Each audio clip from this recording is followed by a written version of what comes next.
ہم بات کریں گے جو فصلوں کو نقصان ہوا ہے، اور فصلوں کو جو نقصان ہوا ہے اس کے بعد یعنی کہ آپ کو ہم کو کتنا نقصان ہوگا، مہنگائی کتنی ہوگی، فوڈ سیکیورٹی کے کیا معاملات ہیں.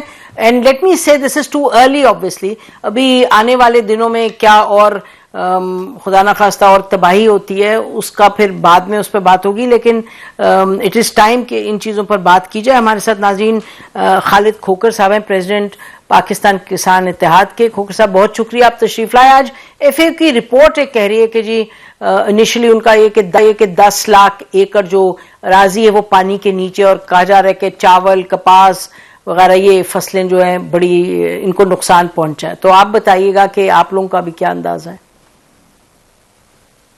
جی بالکل جی.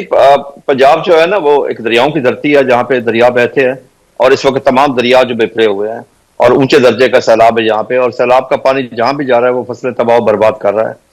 اور اس وقت جتنی بھی فصلیں کاشت ہیں وہ چاول ہے، کپاس ہے، گنا ہے، مکی ہے، اور تمام سبزیات ہیں یا باقی جو بھی فروٹ ہے، جو بھی سبزی جو بھی چیز کاشت ہے، تو اس کو بالکل اس وقت پانی اس کو تباہ و برباد کر رہا ہے. اور کاشتکار کے بہت ہی برے حالات ہیں اس وقت. ہمارے پاس کیونکہ پہلے ہی گندم کم تھی، پچھلے سال 29 لاکھ ٹن کم ہوئی تھی، اور اس وقت ہمارے لیے گندم کی شارٹیج بھی آلریڈی کچھ نہ کچھ موجود تھی. لیکن اب باقی فصلیں جو کاشتکار کے گھر میں پڑی تھی، جو سیلاب کی زد میں آ گئے ہیں، تو ان کے گھر میں جو گندم پڑی تھی، جو کھانے پینے کا کوئی اور سامان پڑا تھا، دالیں پڑی تھی، کوئی چیز پڑی، وہ سب ضائع ہو گئی ہیں. اسی طرح ان کے جانور.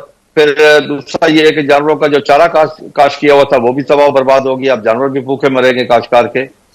ابھی مجھے لگ رہا ہے کہ ہمارے لیے نا اگلا آنے والے بہت بڑے چیلنج ہیں. پہلی بات تو یہ ہے کہ حکومت کو چاہیے کہ فوری طور پر وہ ایگریکلچر ایمرجنسی نافذ کرے، کیونکہ کاشتکار کے پہ یہ قیامت صغریٰ کی طرح ہے. ایک تو پہلے قیامت ٹوٹی تھی جو حکومت نے ہمیں اصل ریٹ سے گندم کا کم ریٹ دیا، کپاس کا کم ریٹ دیا، اور جان بوجھ کے یہ سارا کچھ کیا گیا، ہمارے ساتھ کاشتکار کے ساتھ کیا گیا. ایک تقسیم کی گئی شہری اور دیہاتی کی، اور کاشتکار کی اس کو پیداواری لاگت نہ ملی، یعنی کہ 2200 ارب روپے ہمیں کم ریٹ جی ملا. تھوڑا سا اس پہ دیکھیں. 2 جی سالوں جی میں. جو اب تباہی آئی ہے. اچھا جی اچھا اب جو تباہی آئی ہوئی ہے اس وقت، وہ یہ قیامت صغریٰ ہے جی اس وقت. اب مجھے جو زیادہ خدشہ ہے وہ یہ ہے کہ اگلی آنے والی فصلوں کے اوپر کاشتکار کیسے خرچ کر سکے گا. اس کے پاس بیج کے پیسے نہیں ہیں، اس کے پاس پیسٹی سائیڈ کے نہیں ہیں، اس کے پاس فرٹیلائزر کے نہیں ہیں، ڈیزل خریدنے کے نہیں ہیں، لیبر کو پے کرنے کے لیے نہیں ہے. جب اس کے پاس پیسے نہیں ہوں گے وہ کاشت کیسے کرے گا؟ یہ اس وقت کاشتکار کے میں جذبات کا لفظ میں احاطہ کر کے نہیں بتا سکتا کہ وہ کتنی زیادہ تکلیف میں ہے، وہ شدت میں اپنی قوم تک نہیں پہنچا سکتا وہ کاشتکار کے حالات کی. اس وقت نہ اس کے گھر کے حالات اچھے، نہ کھیت کے حالات اچھے، نہ بچوں کی تعلیم کے حالات اچھے، نہ صحت کے حالات اچھے. اور دوسرا یہ ہے کہ جب کاشتکار اپنے سامنے اپنی فصل کو ڈوبتے ہوئے دیکھتا ہے، کاشتکار جی اپنی فصل کو اپنے بچوں کی طرح پالتا بے ہے. شک بے وہ عشق شک. کرتا ہے اپنی فصل کے ساتھ، اپنے جانوروں کے ساتھ. جب اس کے جانوروں کے سامنے بہہ کے جا رہے ہوں، جب اس کی فصل تباہ ہو رہی ہو، تو اس کے جذبات کا لفظوں میں احاطہ کر کے نہیں بتایا جا سکتا. اس وقت جی کھوکھر صاحب ہمارے یہ اوپر ایک جی قیامت جی ٹوٹی ہوئی ہے. ہماری حکومت جی سے گزارش ہے اس وقت کہ خدا کے لیے اس ملک میں فوری طور پہ زرعی ایمرجنسی نافذ کی جائے. اس کا مطلب کیا کیونکہ ہو؟ پوری جب دنیا میں ایک نمبر 1 سیکنڈ، جی ایک سیکنڈ خالد صاحب، جب آپ فرما رہے ہیں کہ ایگریکلچر ایمرجنسی، تو ذرا بتائیے چیدہ 2-3-4 چیزیں کہ کیا مطلب ہوگا اس کا. ایمرجنسی سے مراد ہے کہ کاشتکار کو بیج بھی دیں، کھاد بھی دیں، اور ٹاپ پرائرٹی پہ ایگریکلچر کو لے کے آئیں، اور خصوصاً کاشتکار کو کم از کم اس کی فصل کا ریٹ تو دیں. ہم نے پانی کے راستے بند کر دیے، وہاں پہ کالونیاں بن گئی ہیں، وہاں پہ بند باندھے گئے ہیں، وہاں پہ بجلیاں لگ گئی ہیں، وہاں پہ سڑکیں بن گئی ہیں، وہاں پہ کاشتکاری شروع ہو گئی. اگر کیا ہمارے لوگ موزم نہیں ہیں؟ کیا وہ دریا کا راستہ نہیں چھوڑ سکتے؟ جب اچھا جی ہم نیچر بالکل کے ٹھیک خلاف ہے جائیں گے تو خالد پھر کھوکھر ہمارے صاحب، ساتھ یہی سلوک ہوگا. آپ صحیح فرما رہے ہیں بالکل. یہ تو اس میں میرا خیال ہے اس پہ کنسنسس ہے، کوئی اس پہ بات ڈس ایگری کر ہی نہیں سکتا. جو آپ فرما رہے ہیں پورے اتنے دنوں سے لوگ یہی بات کریں. بٹ مجھے یہ بتائیے گا کہ آپ نے کسانوں کی جو مشکلات ہیں، اور آپ نے صحیح فرمایا کہ کسانوں کے لیے ان کا جو تمام ریوڑ ہوتا ہے وہ تو ان کے بچوں کی طرح ہوتا ہے، اور دکھا رہے ہیں کتنے نقصان ہوتا ہے. ہمیں کوئی اندازہ ہے بھی یہ کون سے شہر پنجاب میں، کے پی میں، کہاں کہاں یہ اثر انداز ہوئے ہیں جہاں تک زراعت کا تعلق ہے یہ فلڈز؟ دیکھیں جی پنجاب میں آپ یہ دیکھیں نا کہ جو تینوں دریا اس وقت بکھرے ہوئے ہیں، وہ آپ یہ سمجھ لیں کہ وہ پنجاب کا 3 حصے پنجاب کو کور کر رہے ہیں. وہ ٹھیک، ایک چوتھا حصہ صرف صحیح ہے، باقی تو سارا پانی ہے اس وقت. ہر جگہ پانی، ہر ضلع میں پانی ہی پانی ہے ہر ضلع میں. آپ مجھے بتا دیں کون سا ضلع نہیں ہے. یعنی کہ اگر آپ ستلج کو لیں تو وہ ضلع قصور سے شروع ہوتا ہے, پھر اوکاڑا آتا ہے, پھر پاک پتن آتا ہے, پھر بہاڑی آتا ہے, پھر باولپور, بہاول نگر, لودھرا, ان سب کو اضلاع کو لے جاتا ہے. اس طرح چناب راوی لاہور سے شروع ہوتا ہے, ادھر سے آ کے مظفر گڑھ ملتا ہے. اس طریقے سے جو ہمارا دریا چناب ہے وہ بھی نارووال, گجرانوالا, یہ سارا جی لیتا ہوا سب کو لپیٹ میں لیا. یہ بتائیے گا کہ آپ نے کسانوں کی مشکلات کا بالکل صحیح ان کی عکاسی کی, لیکن یہ آگے جا کے جو آپ نے فوڈ سیکیورٹی کی بات کی, دکانوں پہ اور وہاں قیمت میں, ریٹیل پہ کیا اثر ہوگا جی؟ کیا ہم بہت مہنگائی دیکھیں گے ان تمام؟ میں آپ کو عرض کروں, سپلائی اور ڈیمانڈ پہ ریٹ بنتا ہے جی ہمیشہ. جس چیز کی اگر سپلائی کم ہو جائے, ڈیمانڈ زیادہ ہو جائے, تو ہمارا مڈل مین اس سے کماتا ہے, ہمارا مافیا اس سے کماتا ہے جی ہمیشہ. کاشتکار کو کبھی اچھا ریٹ نہیں ملا. کاشتکار تو مارا جاتا ہے اور اینڈ کنزیومر مارا جاتا ہے اس ملک میں. دو لوگوں کو نقصان ہوتا ہے, کاشتکار کو, اینڈ کنزیومر کو. دیکھنا جب ابھی سبزی جب تباہ ہوگی یا سبزی نہیں ہوگی تو وہ جو ہم سبزی بیچتے رہے ہیں روپے کلو, 5 روپے کلو, آلریڈی جی بڑھ گئی ہے. اب وہ بڑھ گئی ہے آلریڈی, ہم دیکھ رہے ہیں پچھلے 2-3 نہیں مجھے پتا بڑھ گئی ہے اس وقت. وہ بڑی اس لیے نا سپلائی اور ڈیمانڈ کا نا. اگر فصلوں میں پانی کھڑا ہے وہاں پہ اس کی ہارویسٹنگ نہیں ہو سکتی, وہیں پہ فصل وہ مر گئی ہے. جہاں سے اگ کے آ رہی ہے, ڈیمانڈ زیادہ, سپلائی کا میں ریٹ بڑھا دیا منڈی میں, اس کا ریٹ بڑھ گیا جی. سپلائی اور ڈیمانڈ پہ ہے جی سارا کچھ. بے شک. تو مجھے بتائیں کہ حکومت کے ساتھ میرا خیال ہے آنے والے دنوں میں آپ لوگ بات چیت تو شروع کریں گے.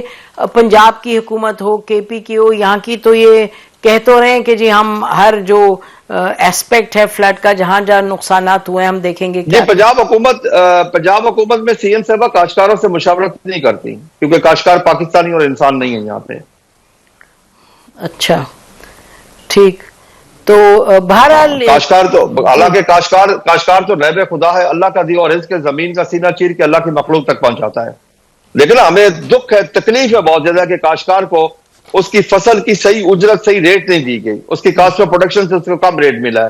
اور یہ آنے والے دنوں میں نقصان کا اندازہ ہوگا کہ پاکستان کا کتنا نقصان ہوا ہے اس پہ. ہم دیکھیں نا پوری دنیا میں نمبر 1 پہ فوڈ سیکورٹی ہے, بارڈر سیکورٹی نمبر 2 پہ ہے جی. اور آج ہماری فوڈ سیکورٹی ترجیحات میں نہیں ہے اس وقت. لیکن آج ہم نے گندم بیچی ہے 1900-2000 میں, آج وہی گندم 3000-3200 میں چلی گئی ہے نا. وجہ سپلائی اور ڈیمانڈ کے اوپر سارا کچھ چل رہا ہے.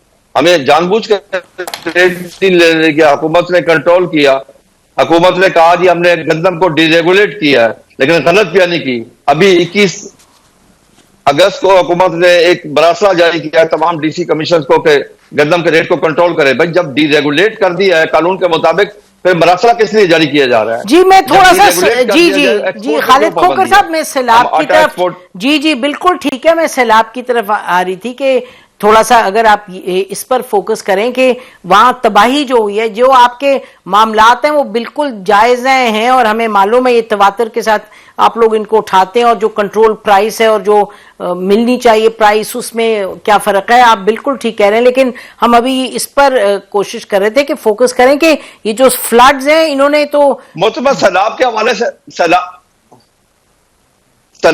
سے میں عرض کروں گا, کچھ ہمارے بے تحاشا سینکڑوں مواضعات چکوک ایسے ہیں جو صفحہ ہستی سے مٹ گئے ہیں جی. ان لوگوں کے پاس کچھ بھی نہیں بچا, نہ ان کے جانور ان کے پاس ہے, نہ گھر میں کھانے پینے کے, نہ برتن ہے ان کے پاس, نہ رہنے کے لیے, نہ بستر چارپائی, کوئی چیز ان کے پاس نہیں رہی. اب ان کے بارے میں کیا کہہ سکتا ہوں, وہ بیچارے کیا کریں گے. وہ تو اس وقت بھی یاروں مددگار مختلف کیمپوں میں بیٹھے ہوئے ہیں, یہ سڑکوں کے اوپر بیٹھے ہوئے ہیں اس وقت. ابھی تو ان کو اپنی جان کی فکر پڑی ہوئی ہے, باقی اگلا سوچنا تو ان کا کام ہی نہیں رہا نا. تو پی ڈی ایم اے جی, یہ جو پی ڈی ایم اے ہوئی, فوج ہوئی, سول سوسائٹی کے لوگ ہوئے, لوگ نکلے تو ہیں جی مدد کرنے. نہیں, فوج نے بہت مدد کی ہے, اس میں کوئی شک نہیں. ہر مشکل وقت میں اس ملک میں فوج ہی مدد کرتی ہے. ایک واحد ادارہ ہے جو فری آف کاسٹ جو ہے نا وہ لوگوں کی خدمت کرتا ہے. پنجاب حکومت بھی لگی ہوئی ہے, ڈسٹرکٹ وہ ڈی سی کمشنرز وغیرہ وہ بھی لگے ہوئے ہیں اس وقت کہ بھئی جتنی امداد پہنچا سکے. کیا یہ درست نہیں ہے جی؟ دیکھیں میں آپ کو عرض کروں, ہمیں پنجاب حکومت کا نظر اس وقت آئے گا نا جب پنجاب حکومت ان غریب لوگوں کو گھر بنا کے دیں گے, جب ان کو اگلی فصل کے لیے کاشت کرنے کے لیے پیسے دیں گے, جب ان کو گندم دیں گے. جی ابھی گھر بنانے کا تو جی صحیح بات ہے, وہ مطلب اس کو تو ابھی تو سیلاب جاری ہے, ابھی تو موسم, ابھی بارشیں جاری ہیں. ابھی تو دیکھو نا, ابھی تو صرف لوگوں کو وہاں سے ریسکیو کیا جا رہا ہے, اس کے علاوہ تو اور کوئی کام نہیں ہے نا. ہم نے تو یہ دیکھنا ہے کہ بعد میں جو انفراسٹرکچر تباہ ہوا ہے اس کو ٹھیک کیا جاتا ہے یا نہیں کیا جاتا، ان کی مالی امداد کی جاتی ہے یا نہیں کی جاتی، ٹھیک، اگلی فصل کاشت کرنے کے لیے ان کو تمام قسم کی جو ضروریات ہے ان کی، جس میں کھاد ہے، بیج ہے، پیسٹیسائیڈ ہے، وہ دیا ڈیزل جاتا ہے ان یا کو نہیں؟ ملتا بالکل یا آپ نہیں درست ملتا۔ کہہ رہے ہیں، بالکل آپ صحیح فرما رہے ہیں، انہی چیزوں پر نظر رہے گی ہماری، اور ہم آپ کو پھر تکلیف اس بات کو آگے بڑھائیں گے۔ ناظرین